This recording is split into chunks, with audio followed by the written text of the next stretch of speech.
Vamos a ir a la palabra. ¿Estamos listos? Comenzamos con esta serie hablando acerca de la familia, el sueño eterno de Dios. Hay una crisis muy seria dentro de la familia, no solamente fuera de la iglesia, sino dentro de la iglesia también. Hay crisis, como dijimos la semana pasada, dentro de los matrimonios, en los matrimonios. Hay crisis en los matrimonios, no hay avance en los matrimonios, y es un tiempo muy importante para que nosotros podamos entender, para que como entendidos podamos nosotros edificar de acuerdo al diseño, de Dios, de acuerdo a la voluntad de Dios, de acuerdo al propósito eterno de Dios. Estamos en esta tierra para poder hacer eso. Entonces la pregunta que yo hacía la semana pasada es: ¿cómo estamos edificando nuestra familia? ¿Cómo estamos edificando a nuestros hijos? ¿Cómo estamos edificando nuestro matrimonio? ¿Qué clase de construcción nosotros estamos haciendo? ¿Es la construcción de Dios? ¿Es la construcción de una vida divina y celestial? ¿Un matrimonio para la gloria de Dios? ¿Hijos para la gloria de Dios? ¿Una familia para la gloria de Dios? Eso es algo muy importante, porque no hay otro instrumento en la tierra que pueda cumplir el propósito eterno de Dios. No va a haber nadie más en esta tierra. Dios nos dejó a nosotros como su familia. La semana pasada yo les decía, nosotros somos hijos engendrados por el Espíritu, que tenemos una nueva naturaleza. Ese fue el sueño del Padre, que el Hijo, su Hijo, pudiera darle más hijos. Por eso dice el libro de Hebreos, leíamos que Él no se avergüenza de llamarnos a nosotros hermanos, porque Él es, desde esa perspectiva de familia, aunque Él es nuestro Señor, es nuestro Rey, también Él funge como nuestro hermano mayor, el que nos rescató, el que nos redimió. Por eso se le llama en la Biblia el primogénito de muchos hermanos. Esos somos nosotros, tú y yo. Y Dios lo hizo para depositar su naturaleza en sus hijos, en su familia. Una familia de acuerdo a su naturaleza, una familia de acuerdo a su ADN espiritual, para que esta familia pueda cumplir con el plan y propósito de Dios. Por eso el tema de la familia no es un tema menor, es un tema sumamente importante. La familia no es el fin, no es un fin, solo es un medio. La familia no es el fin, solo es un medio. Nacimos de nuevo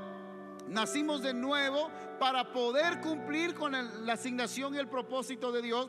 Tenemos una familia para que como familia podamos cumplir con el plan y propósito de Dios. No es para que ames más a tu esposo que a Dios.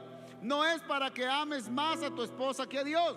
No es para que pongas en el centro de tu vida a tus hijos y saques de ahí a Dios. No, la familia es un fin, y tenemos nosotros que edificar una familia para la gloria de Dios. Nuestra familia tiene que expresar el corazón del Padre. Por eso decíamos que solamente los hijos que tienen la naturaleza de Dios pueden revelar al Padre. Por eso, cuando Felipe le preguntó a Jesús, yo te decía, muéstranos al Padre y nos basta. Jesús le dijo: ¿tanto tiempo has estado conmigo, Felipe? El que me ha visto a mí, ha visto al Padre. Porque solamente los hijos de Dios tienen la capacidad de poder revelar a Dios. Los hijos de Dios tenemos la vida divina de Cristo en nosotros, que nos permite expresar al Padre. Por eso el Padre tiene una familia, por eso soñó con tener una familia, no solo a su unigénito Hijo, que es Cristo, sino a muchos hermanos con Él, con la misma naturaleza que Él, para que cada uno de nosotros exprese al Padre. Si esta generación va a conocer a Dios? La única manera en que va a conocer a Dios es a través de tu vida y a través de mi vida. Bueno, lo voy a decir de esta manera: la única manera en que lo va a conocer es a través de la vida de su Hijo en ti y a través de la vida de su Hijo en mí, que va a expresar la vida del Padre, que va a revelar el corazón del Padre. Por eso usamos la palabra oikonomía, ¿se acuerdan? Administración en un nuevo pacto. Oikos, casa, nomos, ley, las leyes de una nueva casa. ¿Qué casa? No cualquier casa. ¿Qué casa? La casa celestial, la casa del Padre. Por eso Jesús dijo: en la casa de mi Padre muchas moradas hay. Y no es a la hermana la que le pega el marido, En la casa de mi Padre muchas moradas hay. La casa del Padre. Jesús vino de la casa del Padre, vino a traer una nueva administración para que nosotros pudiéramos ver cómo se hacen las cosas en la casa del Padre, cómo se ama en la casa del Padre, cómo hay paz en la casa del Padre, cómo es la relación entre el Padre y el Hijo y el Espíritu Santo, una relación eterna, y que de esa manera nosotros podamos edificar nuestra familia. Por eso yo les decía, qué bueno que tú y yo podamos decir: ¿quieres ver a Dios? Veme a mí, porque el que me ha visto a mí ha visto al Padre. ¿Por qué? Por la nueva naturaleza que ahora habita en nosotros. Y de eso quiero hablarte hoy en esta segunda conferencia, porque ¿cómo se logra eso? Alguien puede decir: pastor, es que en verdad yo me esfuerzo, pero las cosas no me salen. Yo voy al templo todos los domingos y como que nada pasa, como que mi familia no se enderece, no se endereza, como que la mujer no se somete, como que esto, aquello y lo otro, y me esfuerzo todo lo que puedo. Es que no se trata de tu esfuerzo ni de mi esfuerzo, se trata de la vida de Cristo fluyendo en nosotros. Tiene que fluir en nosotros. Por eso es que esta nueva administración de la casa del Padre debe de quedar muy clara para nosotros. Vuelvo a repetir, porque tu familia y mi familia existen para la gloria de Dios, para revelar al Padre. Que tú digas: ¿quieres ver cómo es la vida celestial? ¿Cómo? Ve mi familia, ve mi casa. Así es, así se vive, así se ama, así hay gozo, así hay paz, así se educa a los hijos, así se enseña a los hijos, así crecen los hijos. Porque el que me ha visto a mí ha visto al Padre. El que conoce mi casa conoce la casa celestial. ¿No te parece que eso es maravilloso? Tú y yo estamos aquí para mostrar esa gloria de la casa del Padre. Esto es algo maravilloso para mí, y eso es algo que nos da esperanza. ¿A cuánto les da esto esperanza? Que cada día podemos edificar, ser más exactos en la voluntad que Dios tiene para nuestras vidas. Entonces la familia no es un fin, la familia es un medio, y de eso quiero hablarte. Porque para que todo esto funcione, Cristo debe ser el fundamento, no solamente el centro, sino el fundamento. Cristo es la vida, Cristo es el fundamento para que todo esto pueda funcionar. Pero ¿cómo es eso? Porque a lo mejor hemos escuchado ya hasta como un cliché cristiano, cuando se casan los matrimonios les decimos que Cristo es el centro, que Cristo es el centro, que Cristo es el centro. Pero me temo que no entendemos qué significa eso, que Cristo es el centro. Porque si entendiéramos que Cristo es el centro, entonces nuestras vidas y nuestras familias expresaríamos a Cristo. Entonces el esposo expresaría a Cristo, la esposa expresaría a Cristo, y nuestros hijos expresarían a Cristo también. Pero ¿por qué hay tanta crisis en el matrimonio? Porque lo que menos expresamos es a Cristo. Entonces Cristo no es el centro. Lo decimos como un cliché cristiano nada más, porque tenemos que darle un buen consejo. Y aun cuando los matrimonios vienen a la consejería les decimos: es que Cristo es el centro. Pero creo que no terminamos de entender qué significa que Cristo sea el centro. Ahora, lo que sí les puedo decir es que Cristo no es el genio de la lámpara, porque ese es el evangelio que se predica el día de hoy. Por eso es que hay cada vez más crisis en los matrimonios. Cristo no es el genio de la lámpara. Pídele lo que quieras a Chuchito y él te lo va a dar. Tú pídele y él te lo va a dar. Y si no te lo da, ¿qué vas a hacer? Tampoco es Santa Claus, porque para muchos Cristo es Santa Claus. Para muchos otros es Cristo es el genio de la lámpara. No, Cristo es Rey de reyes, Señor de señores, el soberano del universo, al que se le dio todo el poder, toda la majestad, el que trajo el reino y el gobierno del Padre a esta tierra. Él es tu Salvador. Pero aquí está el punto: no solamente debe ser nuestro Salvador, yo decía el domingo hace 15 días, sino Él debe ser nuestro Señor. Y esto es algo diferente. Cristo no solamente debe ser Salvador, Él es nuestro Salvador, pero Él no solamente es el Salvador del mundo, Él es el soberano del universo, Él es el Rey de reyes, Él es el que tiene todo. A Él se le dio, se le exaltó hasta lo sumo, se le dio un nombre que es sobre todo nombre, para que toda rodilla se doble y toda lengua confiese que Jesucristo es el Señor. ¿Qué significa que Él es el Señor? Miren, este es el punto medular en todo esto.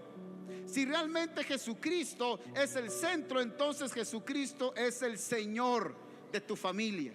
Pero para eso primero debe ser el Señor de tu vida. Primero el Señor de tu vida. Si es el Señor de tu vida, Él va a ser el Señor de tu casa. Él va a ser el Señor en tu familia. Él va a ser el que gobierne a tu casa y a tu familia. Por eso yo digo algo siempre: Dios solamente gobierna con los que Él gobierna.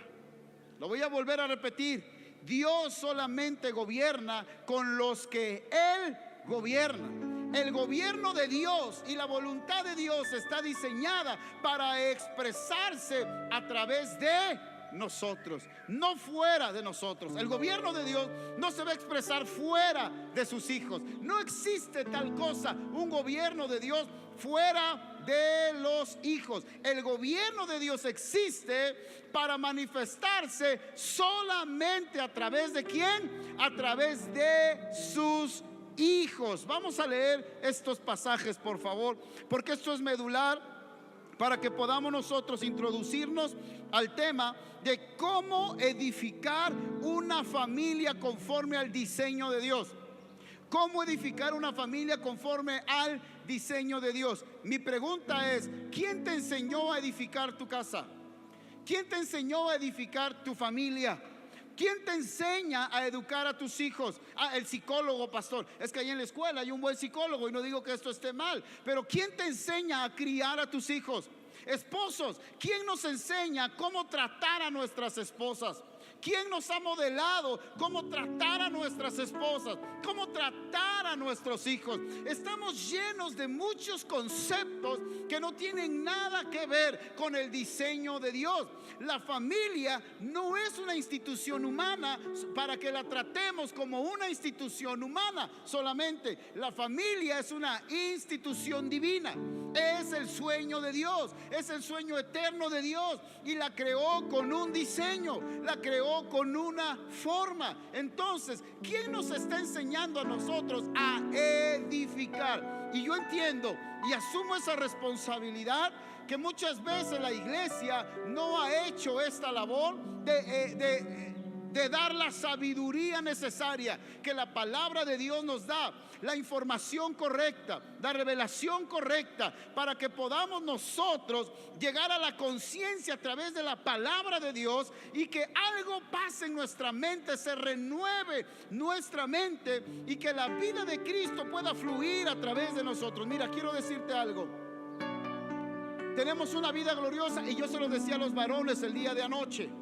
Tenemos un espíritu recreado, hemos nacido de nuevo, tenemos una herencia gloriosa, tenemos la vida de Cristo, tenemos los ríos del Espíritu Santo en nosotros. Todo está dentro de nosotros, todo está en nuestro espíritu. La cosa es que se manifieste. La cosa es que se manifieste primero en nosotros y después se manifieste a través de nosotros.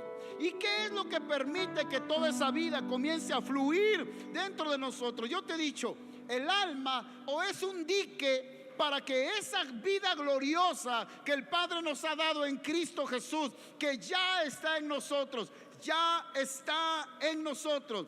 Para que esa vida fluya, o nuestra alma es un dique que la va a contener ahí, o nuestra alma va a ser catalizadora para que todo eso comience a fluir de nuestro espíritu a nuestra alma, y de nuestra alma a nuestro cuerpo, de tal manera que Cristo sea el que nos gobierne. Que Cristo sea el que nos gobierne. Cuando establecemos el gobierno de Cristo primero en nuestras vidas, dice el esposo: pastor, mi mujer no se me somete. La pregunta es: ¿tú te sometes a Cristo? Pastor, dile a mi mujer que se me someta, porque así dice la Biblia, las casadas deben de estar sujetas. Pero la pregunta es: ¿y tú, hijo de Dios, te sometes a Él? El gobierno de Dios está en tu vida. Porque de repente como que el modelo está medio chueco, ¿verdad? Como que de repente queremos edificar conforme a nuestra conveniencia, pero no conforme al modelo, conforme al diseño. Dice la mamá: pero es que mis hijos no obedecen, no me respetan. Pero tú no respetas al esposo, no respetas al marido. Mira estos niños. Luego lo primero que dice es: pégales, ¿verdad? Corrígelos. Tú tienes mano débil. ¿Cómo? Primero que te corrija a ti. Primero el marido que te corrija a ti. Y si el marido va a corregir, bueno, entonces Dios tiene que corregirnos a nosotros también. ¿Vamos entendiendo? Por eso es que las familias que tenemos muchas veces no están expresando esa vida de Dios, esa vida de Cristo. Y muchas veces nos sentimos frustrados porque no podemos lograr hacer lo que tenemos que hacer, porque queremos hacerlo a nuestras propias fuerzas. Y ahorita vamos a hablar acerca de eso. Pero ¿qué es lo que permite que toda esa vida gloriosa en nosotros se exprese? Mis amados, la gloria de Dios, yo les he dicho, no va a venir. Aunque vamos a ir al cielo, ya el cielo mora ¿dónde? Dentro de nosotros. Nosotros vemos el cielo allá. Incluso cantábamos un canto que decía: allá en el cielo, allá en el cielo, y todos querían ir al cielo, porque allá no había más llanto, ni más tristeza, ni más dolor. Y en la casa, lejos de ser un cielo, era un infierno. Pero si vas a la iglesia, sí, en la iglesia levanta las manos, pero llegas a la casa, mejor regrésense a la iglesia.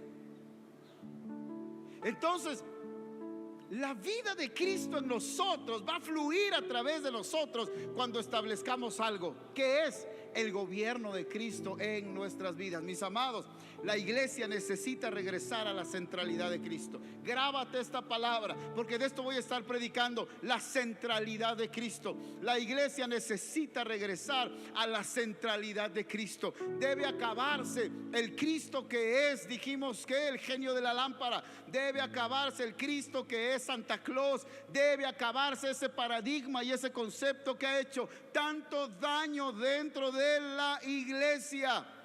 Cristo es el Señor. Qué interesante esa palabra, Kyrios. La iglesia del primer siglo decía: Jesús es el Señor. Jesús es el Kyrios. El Kyrios.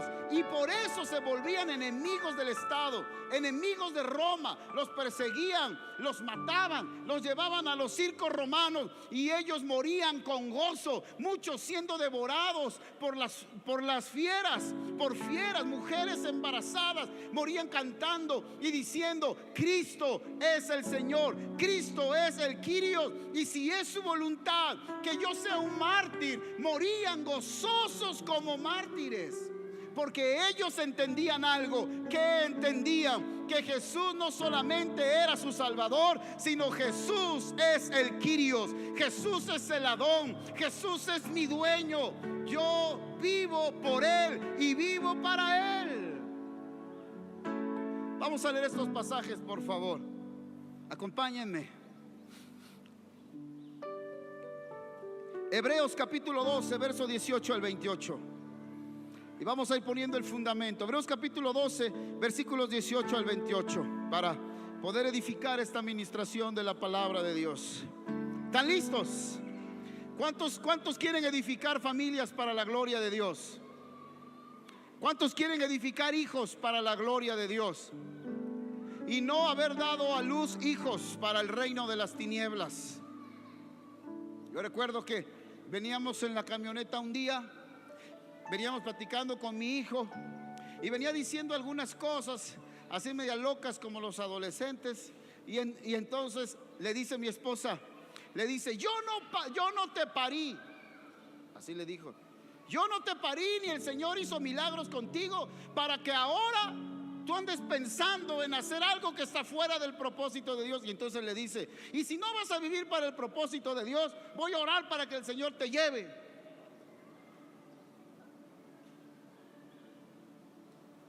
Entonces hasta yo me quedé así como que: espérate, cálmate. Y le recordamos a mi hijo siempre cuál es su historia cuando nació y todos los milagros que Dios hizo. Y siempre le decimos: Dios no te dejó para que vivas lejos de su propósito eterno. Y mi esposa le dice siempre eso, porque desde ahí ya la agarró. Le dice: si no, mejor que Dios te lleve. Vámonos. Y es verdad. Estás criando hijos para la gloria de Dios. Pariste hijos para la gloria de Dios. Estás edificando un matrimonio para la gloria de Dios. Diré a la pastora: si no, mejor que Dios te lleve. No. Con todo eso de los genocidios y que ya no hay recursos naturales, entonces déjanos mejor más aire. Vamos a leer. Hebreos 12, 18 al 28.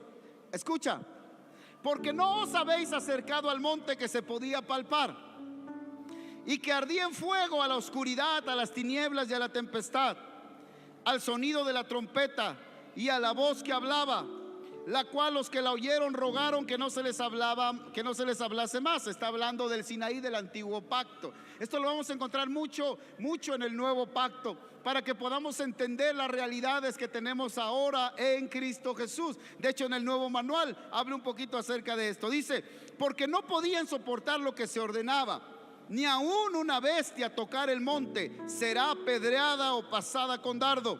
Y tan terrible era lo que se veía que Moisés dijo: estoy espantado y temblando.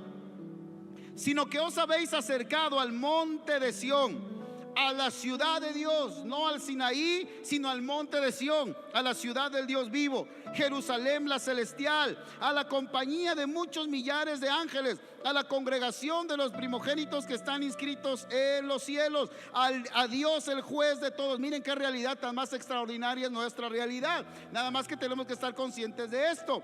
A Dios el juez de todos, a los espíritus de los justos hechos perfectos, a Jesús el mediador del nuevo pacto, y a la sangre rociada que habla mejor que la de Abel.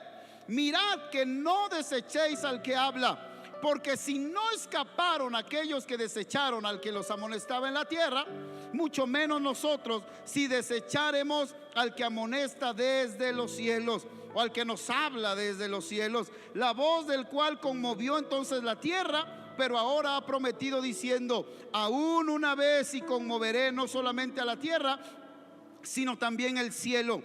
Y esta frase, aún una vez, indica la remoción de las cosas movibles como cosas hechas para que queden las inconmovibles. Así que, atención, habiendo recibido nosotros un reino inconmovible, tengamos gratitud y mediante ella sirvamos a Dios agradándole con temor y reverencia, porque nuestro Dios es fuego consumidor. ¿Qué dice acá? Atiende la voz. ¿A cuánto les gusta atender la voz o les gusta la vara? ¿A cuánto les gustó desde pequeños atender la voz? Para. Ah, bueno. ¿Y a cuántos? Para. Mira, ahí anda el chamaquito. Necesita vara. ¿Ok? Efesios capítulo 1, verso 9 y 10. Efesios 1, 9 y 10. Dice así. Atención. Dándonos a conocer el misterio de su voluntad, según su beneplácito, el cual se había propuesto en sí mismo. Atención con esto. Este es el fin. Este es el diseño. Este es el propósito eterno. Dice: el cual se había propuesto en sí mismo de reunir todas las cosas en Cristo, en la dispensación o nueva administración del cumplimiento de los tiempos, así las que están en los cielos como las que están en la tierra. Hay un diseño eterno de Dios para todo. Hay un diseño eterno de Dios para todo. ¿Y cuál es? Someter todas las cosas en Cristo y después someter todas las cosas a Cristo. Lo repito, someter todas las cosas en Cristo y después someter todas las cosas a Cristo. Entonces, ahora que nosotros estamos entendiendo que estamos en Cristo, debemos entender que el fin de todo, ¿quién es? Cristo. El fin de todo, ¿quién es? Cristo.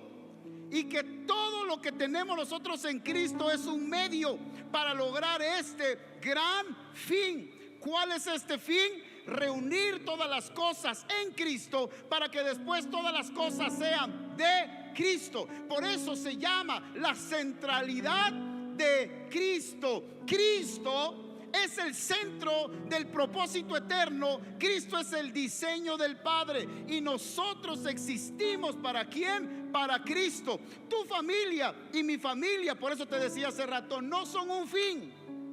¿El fin quién es? El fin es Cristo. Tu familia no es el fin. Tu esposo no es, ay, cómo quiero a mi gordo. Es que mi gordo, si mi gordo me deja, yo me muero.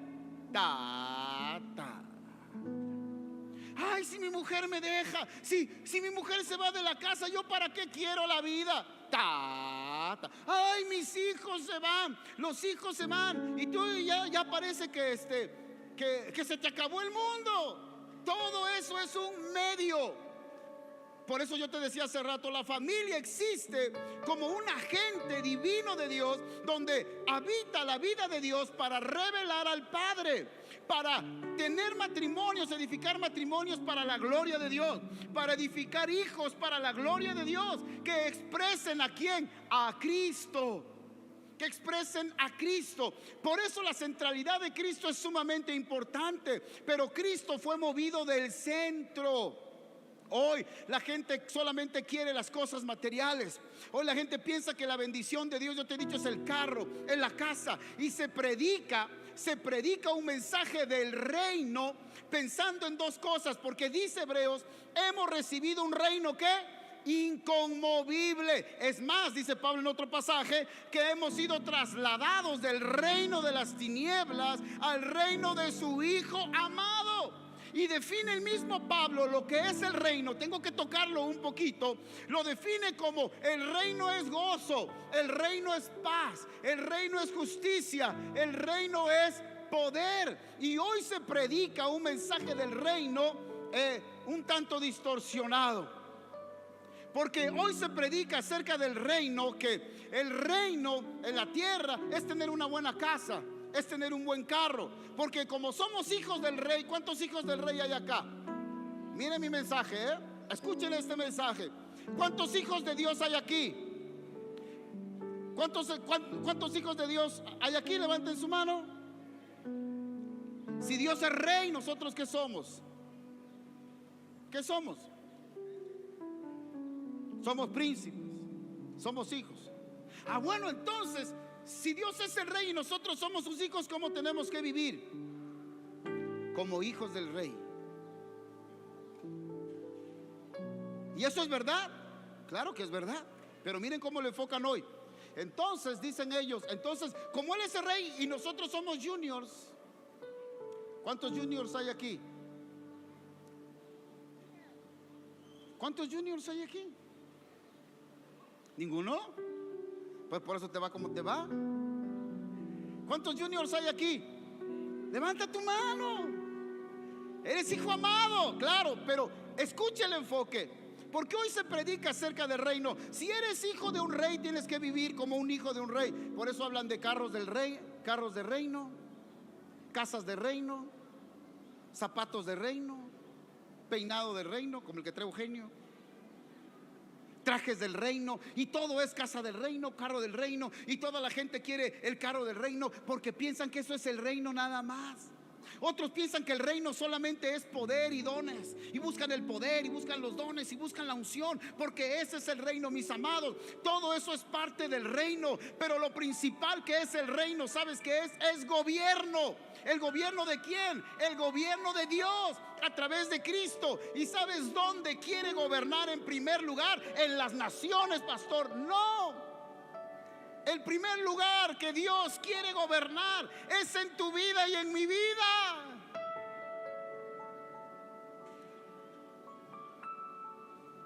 Por eso nos hizo nacer de nuevo. Por eso nos dio la nueva naturaleza. Por eso el Hijo se nos impartió a nosotros. Porque cuando Cristo vino a establecer el reino, pensamos que lo vino a establecer en la tierra, en la sociedad. No, Jesús vino a establecer el reino, no en la sociedad. Jesús vino a establecer el reino ¿en dónde?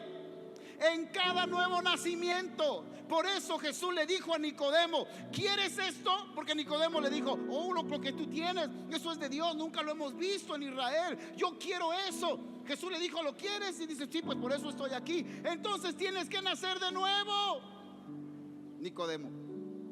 Tienes que nacer de nuevo. Una vez que nazcas de nuevo, vas a ser trasladado del reino de las tinieblas al reino del amado Hijo de Dios.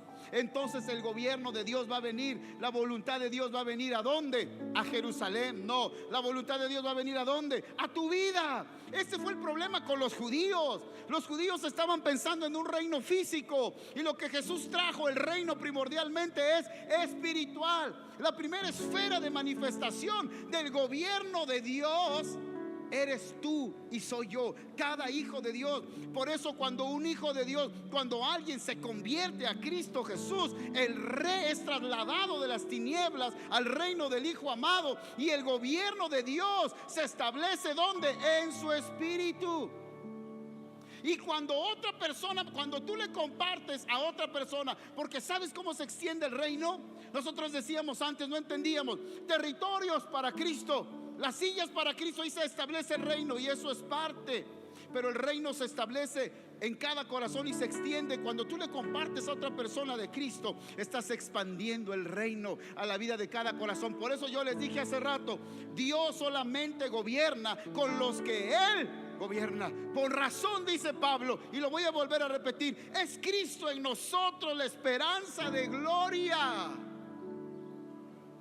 ¿Alguien dice amén? Vamos entendiendo esto. Dale un aplauso al Señor. ¿Sabes por qué no podemos edificar familias con esa vida divina que ya está en nosotros? Familias que revelen al Padre, hijos que expresen al Padre, matrimonios que expresen al Padre. Y hay tanta crisis en los matrimonios. El problema se llama la falta de gobierno de Cristo en nuestras vidas y corazones. Ayer le decía eso yo a los varones.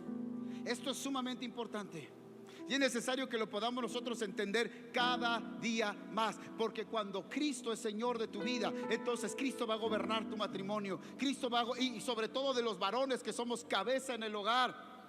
Si Cristo solamente es tu Salvador, pero no es tu Señor, no se va a expresar el reino en tu casa. Porque lo que Dios quiere es expresar su reino en primer lugar. ¿Sabes dónde? En tu familia, en mi familia y en el matrimonio. Solamente así se puede cumplir Efesios capítulo 5, cuando dice: maridos, amad a vuestras mujeres como Cristo amó a la iglesia y se entregó por ellas. ¿Sabes por qué podemos hacerlo? Porque ese Cristo que ama a la iglesia y que dio su vida por ella, vive ahora dentro de ti. ¿Sí? Por eso dice Efesios: ama a tu mujer como a ti mismo. Pero decimos: no, eso es difícil, eso es imposible. Si lo intentas por tus propias fuerzas, no se puede. Pero cuando dejas que el Cristo que te habita ame desde tu espíritu, influya tu alma, gobierne tu alma y gobierne tu mente, no es algo que tú hagas, es algo que Él hace dentro de ti. ¿Alguien dice amén? El Cristo que dice en Efesios capítulo 5, Pablo que dice: amen a sus mujeres como Cristo amó a la iglesia y se entregó por ella. ¿Sabes cuándo eso va a ser posible en tu vida y en mi vida? Cuando Cristo sea Señor en nuestras vidas. Por eso es que muchos tienen que pasar por procesos, porque hay guerras de voluntades. Y Dios tiene que romper el orgullo. Dios lo quiebra, Dios lo rompe. Yo le decía ayer a los varones, nosotros como que hemos usado frases que no son tan correctas, pero que nacen de un entendimiento que por generaciones hemos tenido. Nosotros le decimos a Dios: Señor, dame más de ti, dame más de ti, dame más de ti. La pregunta es: ¿para qué quieres eso que Dios te va a dar? Yo les decía ayer, la pregunta o la afirmación correcta debe decir: Señor, toma más de mí. Toma más de mí. La cuestión es no es cuánto de Cristo tienes. Hay gente que dice: es que yo no tengo nada de Dios. ¿Cómo vas a decir que no tienes nada de Dios si el Cristo de la gloria resucitado y partido mora dentro de ti? Por lo menos eso dice la palabra de Dios. Hay gente que dice: yo me siento vacío. Hablan desde su alma, pero en tu espíritu está la vida vivificante del Hijo. En tu vida está la vida vivificante del Hijo. Él mora ahí, está contigo. ¿Por qué no se expresa en tu alma entonces? Porque falta el gobierno de Cristo ahí para que esa vida pueda fluir. El gobierno de Cristo es como el catalizador, es como la llave, es lo que va a desatar que ese río de la vida divina que está dentro de nosotros comience a fluir en nuestras vidas. Por eso es que nosotros no debemos de decir: Señor, dame más de ti, Señor, dame más de ti. Claro que queremos experimentar más en nuestra alma y en nuestra mente de Él. La cosa correcta es decir: Señor, toma más de mí. No es cuánto de Cristo hay en ti, sino es cuánto tiene Cristo de ti. No es cuánto de Dios hay en tu vida, porque la gente dice: llénate de Dios para que puedas dar. Si lleno de Dios ya estás. La vida del Espíritu está ahí. Eres templo del Espíritu Santo. Yo sé que se refieren a que leamos más la Biblia, que tengamos comunión con Dios. Como alguien me dijo un día: ¿y tú cuánto tiempo oras? Me dijo. O ¿tú cuánto tiempo pasas con Dios? Esperando que yo le dijera: no sé, con un poco de morbosidad a lo mejor. Si le digo: paso 24 horas con Dios, mentiroso. O si le digo: paso 10 minutos con Dios. Me dijo: ¿y tú cuánto tiempo pasas por Dios? Con Dios, así como hasta con una cara preocupado por mí. ¿Cuánto tiempo pasas con Dios? Y le dije: ¿cuánto tiempo paso con Dios? Le dije: siempre. Dios viene conmigo. Es más, tú me estás estorbando ahorita, le dije.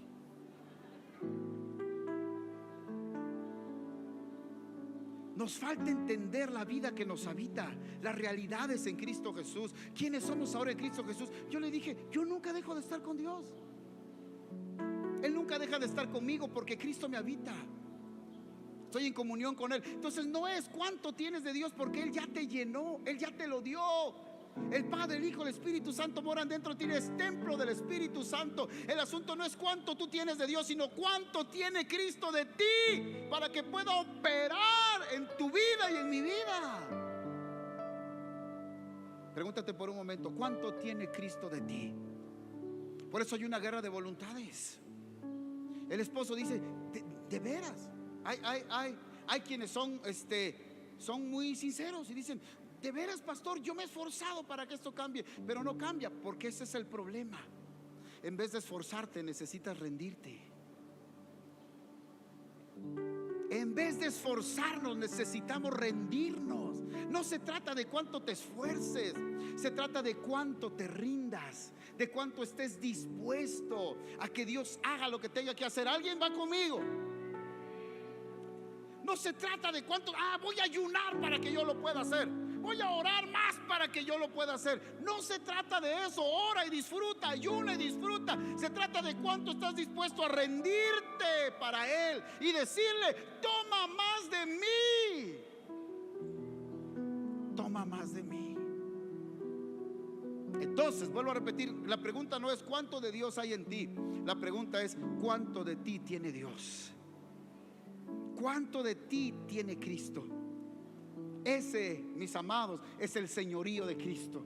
Ese, mis amados, es la centralidad de Cristo en nuestro matrimonio. Cuando tú le dices a un matrimonio que se casa recientemente, que ni lo entienden cuando se lo dices, y muchos después de años tampoco lo siguen entendiendo, que Cristo es el centro de tu matrimonio, piensan que es leer la Biblia, y es parte de. Piensan que es orar y es parte de, no, que Cristo es el centro, es que Cristo gobierne. Pero Cristo no gobierna de fuera, Cristo gobierna desde adentro hacia afuera. La primera esfera del gobierno del reino de Dios no es en las naciones. Todos quieren ir a establecer el reino de Dios a las naciones. Y decimos, Oaxaca, que se establezca el reino de Dios en las naciones. Espérate, mijo, que se establezca en tu corazón primero. No, que Cristo vamos a hacer un evento del reino y ahí vamos a orar y Cristo se va a establecer en la ciudad. Espérate, eso no tiene pies ni cabeza.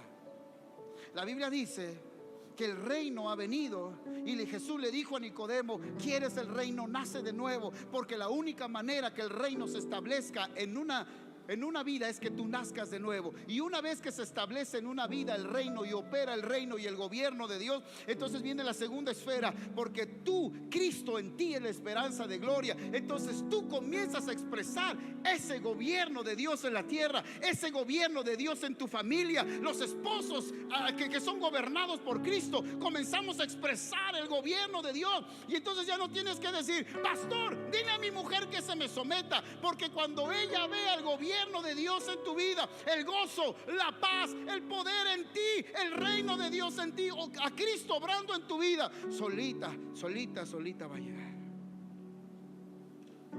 No nos vamos a encontrar con que hay esa guerra de voluntades en el matrimonio, con los hijos. Queremos que los hijos se nos sometan, pero tú estás sometido a Cristo. Porque los hijos crecen y después los hijos ven. Y después los hijos se dan cuenta si hay congruencia entre lo que tú les dices y lo que tú haces o lo que tú eres. Porque acuérdate, enseñamos lo que sabemos, pero reproducimos lo que somos.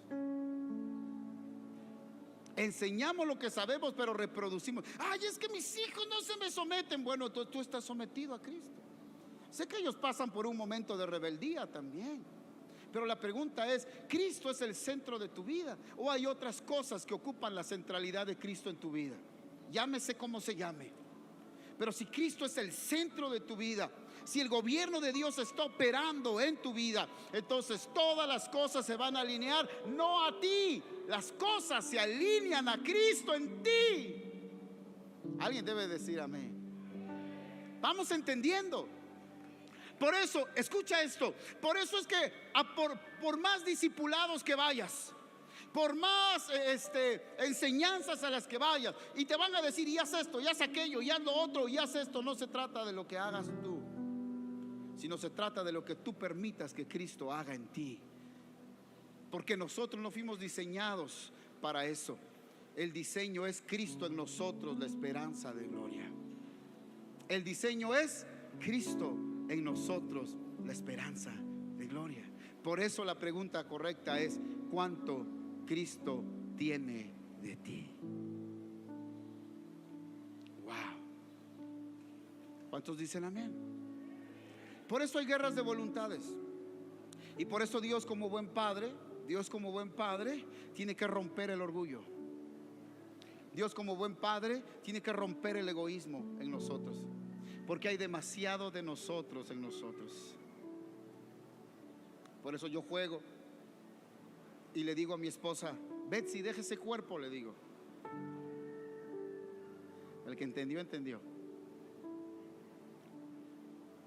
Hay demasiado de nosotros en nosotros. Si hay demasiado de nosotros en nosotros, Dios como buen padre, Cristo como Señor de nuestras vidas, ¿qué crees que va a hacer? El Padre es tan bueno que nos procesa, pero nunca va a obligar a nadie a cumplir con la asignación que Él le ha dado. Es más, Él no solamente murió por nosotros, sino dice el apóstol Pablo que el Espíritu Santo pone el querer como el hacer en nuestras vidas. ¿Qué pone? El querer como el hacer.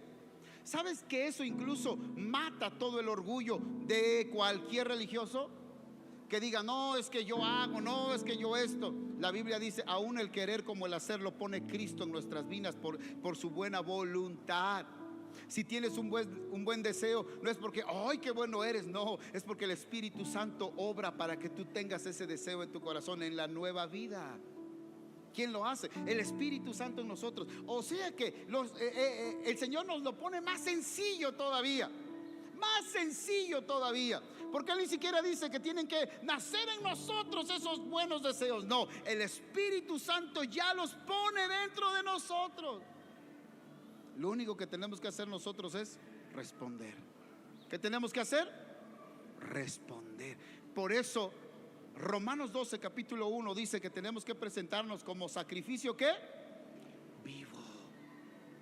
Y luego dice, atención, porque luego dice, es nuestro culto racional. Miren, el Pentecostés tiene una idea rara.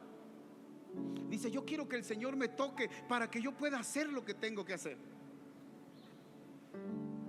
Por eso muchos dicen, yo voy a pasar para que me ministren, porque como yo no puedo, que Dios me toque, casi que me forcen a través de la administración para que yo lo haga. Pablo dice, este es el culto racional. Wow. Este es el culto racional. Cuando tú entiendes qué es lo que tienes que hacer. Y yo les decía a los varones ayer también, Cristo hizo lo que tú y yo no podíamos hacer, ni podemos hacer, ni podremos hacer, para que nosotros entonces sí hagamos lo que podemos hacer. ¿Por quién? Por Cristo. Usamos otra frasecita también, decimos, toma el control. O le decimos a la gente como un cliché cristiano, Dios está en control. Pero te lo voy a decir de esta manera. Dios está en control de aquellos que le dan el control a Dios. Dios no va a meter su mano cuando tú tomas malas decisiones. Dios te va a hablar porque Dios es bueno. Dios te va a hablar. Pero Dios no te va a agarrar de las greñas y te va a detener. Por eso tenemos la historia del hijo pródigo. ¿Quieres conocer, papá? ¿Quieres conocer ese mundo? Aún teniendo la vida de Cristo, aún teniendo la gloria de Dios en tu espíritu, ve y conócela. Pero un día te vas a encontrar comiendo algarrobas, siendo hijo de un rey. Te vas a encontrar comiendo algarrobas. Y quizá un buen día digas, si realmente naciste de nuevo, ¿qué estoy haciendo aquí? Si en la casa de mi padre hay alimento de sobra, ¿qué hago yo aquí? Y entonces vendrás a casa. Pero la pregunta es, ¿cómo regresarás a casa? ¿Cómo regresarás a casa? Decimos, Dios toma el control. No, no es Dios toma el control, es Dios te doy el control. ¿Verdad que parece igual, pero no es igual? No es Dios toma el control de mi vida como diciendo, Señor, pues a ver qué tú haces. No, es Dios, te doy el control de mi vida. Me rindo a ti. Gobierna en mi casa. Miren, tan sencillo que es eso. A veces nosotros mismos nos propiciamos los procesos de Dios a nuestras vidas y decimos, ¿por qué Dios me trata tanto a mí? ¿Por qué Dios no agarra a un mejor soldado? ¿Verdad? Porque así dice ese meme, Dios le da las mejores batallas a los mejores soldados. ¿Por qué Dios no escoge otro soldado? Pues porque tú eres cabezón.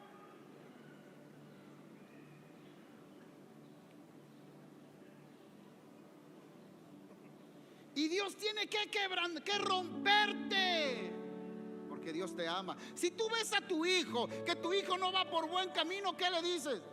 Vaya mi hijo, vaya mi hijo. ¿Así le dices? Si ves que tu hijo, como cuando están chiquitos, el clásico ejemplo, ¿no? Y quieren meter sus deditos en todos lados y tiene ahí el apagador, ¿qué dices? Atínele mi hijo, atínele mi hijo. ¿Qué le dices? Chamaco, véngase para acá, no vayas para allá. Bueno, pues en la escala de Dios a sus hijos, en la escala de Dios a sus hijos, como dice la carta a los hebreos, que Dios a sus hijos, incluso los ¿qué? ¿Qué hace con sus hijos?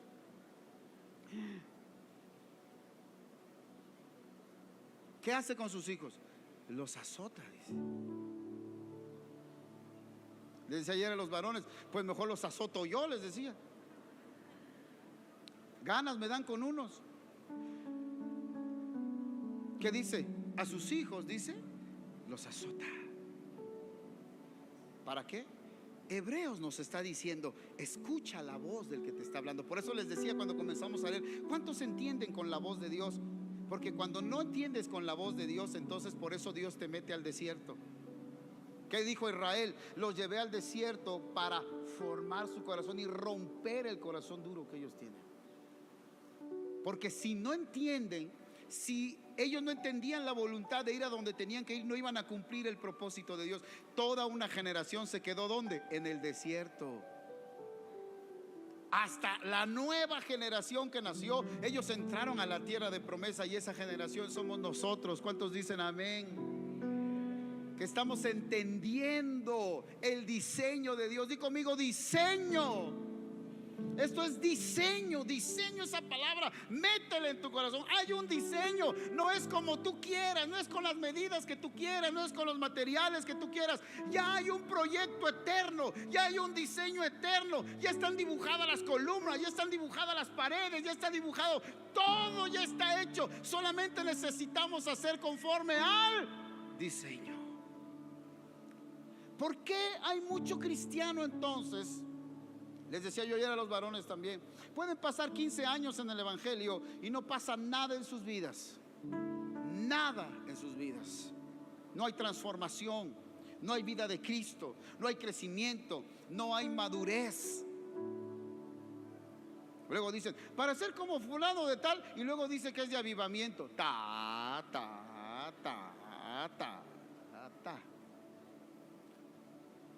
Pues mejor di que eres de donde tú quieras. ¿Y quién es su pastor? El pastor Natanael. Santo Dios.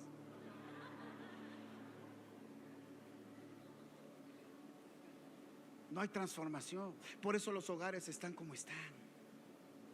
Por eso los matrimonios están como están.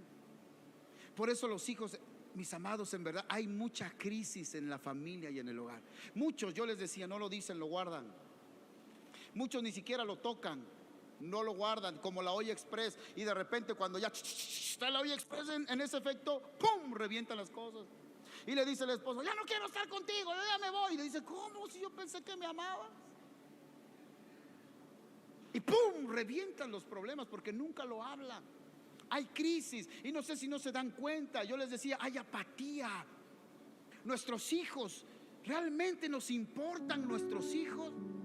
Decimos, ay, mis hijos, ¿cómo amo a mis hijos? ¿Realmente amas a tus hijos? ¿Cómo estás edificando entonces la vida de tus hijos? No, pues yo lo corrijo, pastor. No, no es solamente eso. ¿Tú cómo estás edificando tu vida? Si estás permitiendo que Cristo gobierne tu vida, después todas las cosas se van a someter a Cristo. El problema es que luego no lo hacemos y la factura de no hacerlo es muy alta. La factura de no hacerlo es muy alta. Realmente hay una ocupación en mi corazón por la familia y por todo lo que se está viviendo el día de hoy. Porque Cristo no va a gobernar la tierra, sino gobierna primero su familia. Tu casa no va a vivir el gobierno de Cristo, que es gozo, paz, poder, bendición, si primero no gobierna tu vida, mi querido amigo. Si primero no está su gobierno en mí, Él no puede gobernar mi casa. Por más que ores y le digas, Señor, luego algunos dicen, Dios, te entrego a mi familia. Pues, ¿cómo? Eso no es trabajo de Dios, es trabajo tuyo. Dios, te entrego a mi hijo, le dice. ¿Verdad? Eso ya es vagancia. Dios, yo ya no puedo con mi mujer, te entrego a mi mujer.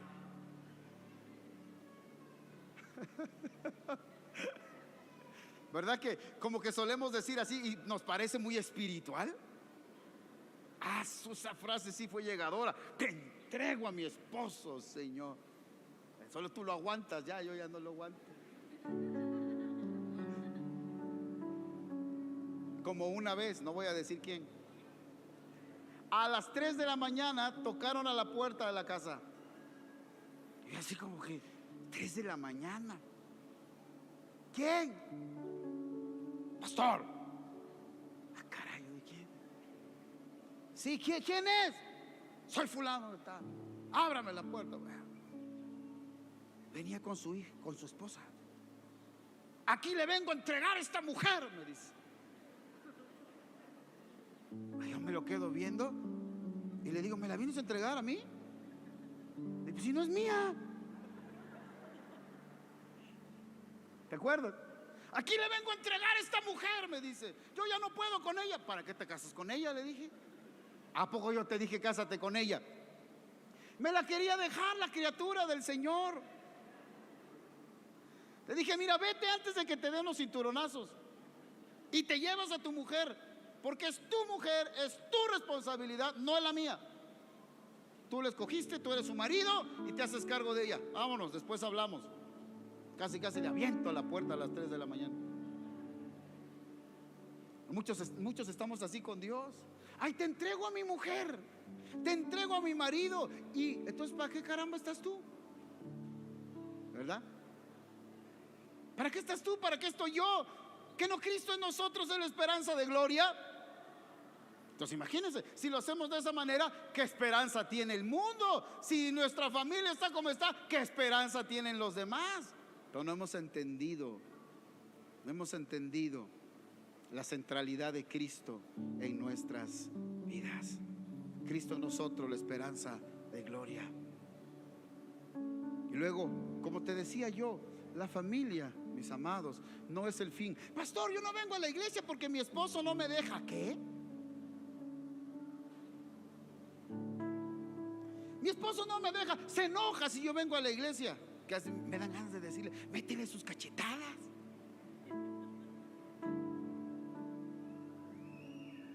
Mi esposo me prohíbe venir a la iglesia. ¿Qué? O el papá que dice, es que mi hijo no quiere venir a la iglesia y mejor no lo traigo porque se enoja. ¿Ah? Ándale. Entonces, ¿quién gobierna? El hijo. ¿Quién gobierna entonces tu casa? Evidentemente no gobierna Cristo. ¿Quién gobierna? Luego hay casas que son gobernadas por unos entes pequeñitos, amorfos. Pues sí, porque no tienen forma emocional, ¿verdad? Chiquito. Pastor, yo no voy a la iglesia ni hago esto porque mis hijos están chiquitos y cómo dan guerra. ¿Qué?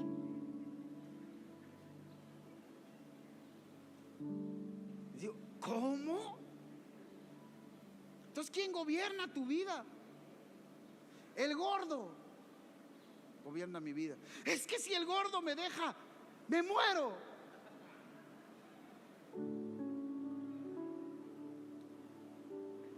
Es que si mi mujer me deja, no sabes, me vuelvo loco, me dijo uno. Le dije, loco, ya estás. ¿Te vas a volver, loco? Ya estás. ¿Cómo que si te deja? Entonces, ¿quién es el centro de tu vida? ¿La mujer? ¿El hombre? ¿Los hijos? ¿O Cristo? Imagínate, los primeros cristianos que decían Jesús es el Señor, mujeres embarazadas que morían en los coliseos romanos alabando a Dios y dando gracias a Dios porque eran mártires, porque Cristo era el Señor y esa era la voluntad. Estamos muy lejos de ser esa iglesia del primer siglo, ¿verdad? Pero este es un buen tiempo para establecer el gobierno de Cristo en nuestras vidas, para retomar nuestra familia. ¿Cuántos quieren retomar su familia? A lo mejor tú sentías que como se te escapaba de las manos. Agárrala fuerte. En vez de que digan, no, esto ya no tiene solución, mejor ya no. Es la herencia de Dios para tu vida. Tus hijos, los hijos que Dios te dio, los que procreaste, son herencia de Dios y gloria de Dios para esta tierra. Dios se va a manifestar a través de la esposa que Dios te dio. bueno, que tú escogiste. Es un regalo de Dios, una maravilla de Dios para tu vida. Todas las mañanas levántate y vete al espejo y te vas a dar cuenta de eso. Una maravilla de Dios para tu vida, pero necesitas gobernar tu casa conforme a Cristo. Cuando gobernamos nuestra casa conforme a Cristo, entonces sale lo mejor, porque sale Cristo en la vida de tu esposa, sale Cristo de la vida de tu esposo. Y entonces comienzas a ver la bendición que es el matrimonio. Pero cuando Cristo no gobierna, ¿qué va a salir? Paquita, la del barrio, toda enferma, lastimada, con falta de perdón, herida en la vida. ¿Verdad? ¿Vamos entendiendo? ¿Así o más claro?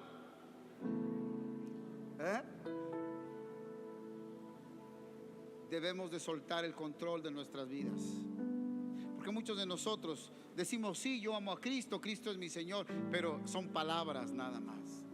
Porque cuando se trata de hacer lo que Cristo quiere que hagamos, cuando se trata de dejar que Cristo obre en nuestra vida, decimos: no, ahí no, ahí ya no, ahí ya no, ahí no, ahí soy yo soy. Yo he escuchado gente que dice: ¿qué tiene que ver Dios con los negocios? Porque piensan que Dios nada más está en la iglesia, y que cuando salen de la iglesia ya no está Dios. ¿Qué tiene que ver Dios con los negocios? ¿Qué tiene que ver Dios con esto, con aquello? Alguien platicando con él me dijo también: es que tú para todo eres Dios. Y entonces, pues Dios es el centro de nuestras vidas. Y cuando Él es el centro, entonces Él se va a expresar en medio de nosotros. Y mira, ¿sabes qué? Eso nos quita un peso de encima extraordinario. Porque no eres tú, ¿quién es? Cristo. ¿No es lo que dice Pablo? Con esto termino. ¿Qué no el apóstol Pablo dice? Ya no vivo yo, Cristo vive ¿quién? En mí. Y las cosas, las obras que ahora vivo, las vivo por medio de la fe en Cristo Jesús. Entonces vamos a comenzar a retomar nuestras familias. Vamos a comenzar entonces a gobernar nuestra familia, pero no nosotros, Cristo en nosotros. Y entonces el cielo que tienes dentro se va a expresar afuera, primero en tu casa, en tu hogar y en tu matrimonio. Sí, porque o expresamos el cielo o expresamos el infierno. Mejor expresemos el cielo que nos habita, que mora dentro de nosotros. ¿Cuántos dicen amén? Dale un aplauso fuerte al Rey de Reyes y Señor de Señores. ¡Aleluya!